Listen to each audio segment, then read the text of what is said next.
France. That's right. Africa, we've kind of adopted France as Africa's B team or Africa's A team of this World Cup, following the demise of all the African teams in the first round. But obviously it's a big one. I mean, a lot of expectations from that match. We were speaking just now before he came on air on the likes of England. Had they been, well, they were looking to repeat in the class of 1966, possibly go to the World Cup, and then they lost it to Croatia in the semis. And what a World Cup has been. We're discussing as well, my editor before I came up here now, is that probably the only people who made money in this World Cup are the bookies, because every single result has gone, against the grain. If I told you that Croatia and France would contest the final, you would have said to me, you're mad. Brazil are going to be there. Well, maybe France. France have always been the dark horse, so to speak. But I mean, the likes of Brazil, the likes of Belgium, the likes of England in this time round. And look, to be honest as well, with the English, I know a lot of people saying, poor England, they didn't make it through. In fact, the English scribes themselves did not give this team much of a chance. This was touted as probably the worst team that's gone to the World Cup.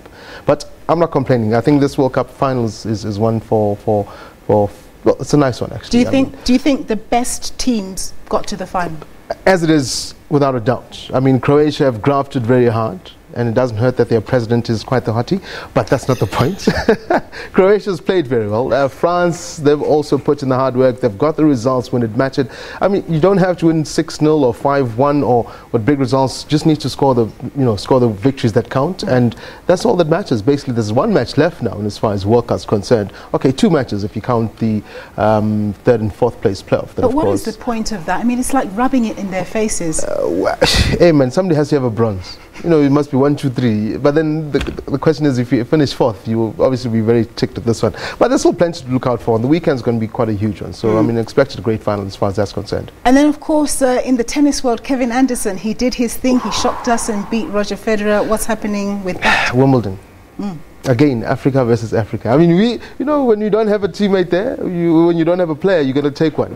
Kevin Anderson, when he beats Roger Federer in that match in the quarters, huge results for him. Remember, that was the first time Kevin has beaten Roger. Not only was it the first time that Kevin Anderson beat Roger Federer, it was the first time that he's actually taken a set against Roger Federer. Now, he came down from 2 sets down in that match. It was outstanding. I think it was 6-2 down in the first set, lost the second one 7-6, then he turned it around, Kevin Anderson, and what a match he produced. In fact, I think he's on court right now. I don't know whether our director can give us those visuals, because it's the semi-final match. He's playing John Isner in that match. So, and the head-to-head, in fact, that is right now as you see it, the head-to-head Kevin Anderson and John Isner, well, that's 3-all right now in the opening set, but the head-to-head between these two men, Isner has won the last 5 matches that they've played. They've played 8. Anderson's won 3, but the last time I think they met on grass was a couple of years ago, if not 10 years ago, if I think so.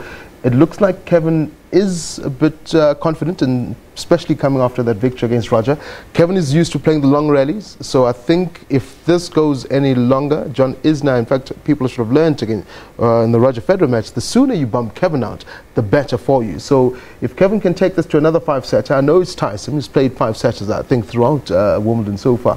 So, but hopefully Kevin can pull this one out. And guess what? Final, just like it did in the US Open.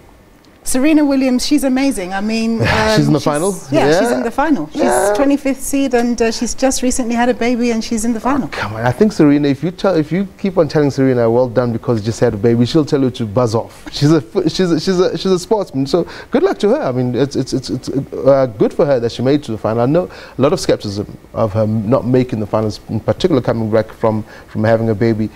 She just got seeded going to this match, so she was lucky that she was even seeded. Remember, I think she's ranked over 100 or so in the world rankings. So Wimbledon did a great job in seeding her for these finals, and she's made the best of it, and she's in this weekend's final.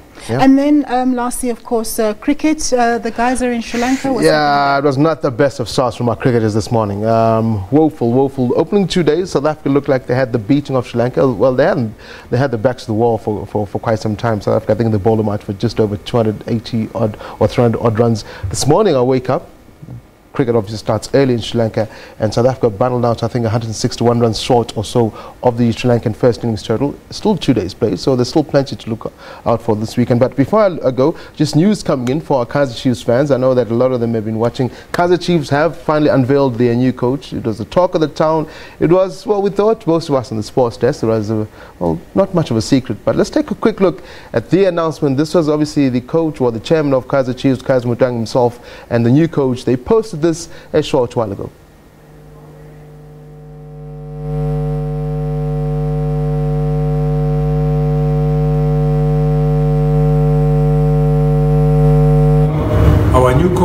name of Giovanni Solinas.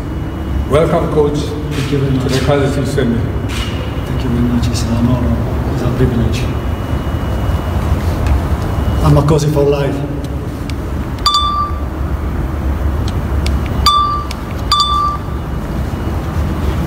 I'm done.